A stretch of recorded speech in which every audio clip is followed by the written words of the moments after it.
بہت عرصے سے کئی سالوں سے سنتے آ رہا ہوں کہ بلوچوں کے ساتھ ریاست بہت ظلم کر رہی ہے، جبکہ جیسا کہ آپ کہتی ہو آپ کی بہن ڈاکٹر مارنگ بلوچ بلوچوں کو لیڈ کر رہی ہے، ان کا دیکھ بھال کر رہی ہے۔ کیوں نہ یہ چیز ایسا ہو جائے کہ ڈاکٹر مارنگ بلوچ الیکشن لڑے، الیکشن کے تھرو اسمبلی جائے، وہاں پہ اپنی آواز اٹھائے، تو اس چیز کے اوپر آپ کیوں نہیں آتے؟ وہ تو خیر میری بہن اور ان کی جو پارٹی ہے ان کا ہی فیصلہ ہوگا، لیکن اگر میری بہن آنا بھی چاہے تو ہم اسے آنے نہیں دیں گے، کیونکہ پارلیمنٹ کا جو حال ہم دیکھ رہے ہیں بلوچستان میں، جو پارلیمانی جو پارٹیاں ہیں جو سیاست کر رہی ہے ان کی وہاں پہ نہیں چلتی ہے، تو میری بہن کی کہاں چلے گی وہاں پہ؟ مطلب جو ان کو ایک تو یہ ان کو آنے بھی نہیں دیں گے، اگر وہ آ بھی گئے تو وہ اس طرح اپنے لوگوں کے لیے کام بھی نہیں کر پائیں گے، کیونکہ اور بھی بہت سے جو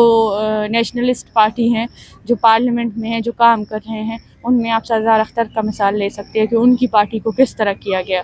یا ان میں آپ بہت سی ایسے پارٹی ہمارے سامنے مثالیں ہیں کہ وہ پارلیمنٹ میں گئے، انہوں نے بلوچوں کے مسئلوں پہ بات کی، لیکن آج ان کا حال کیا ہے، ان کے ساتھ کیا رویہ رکھا جا رہا ہے۔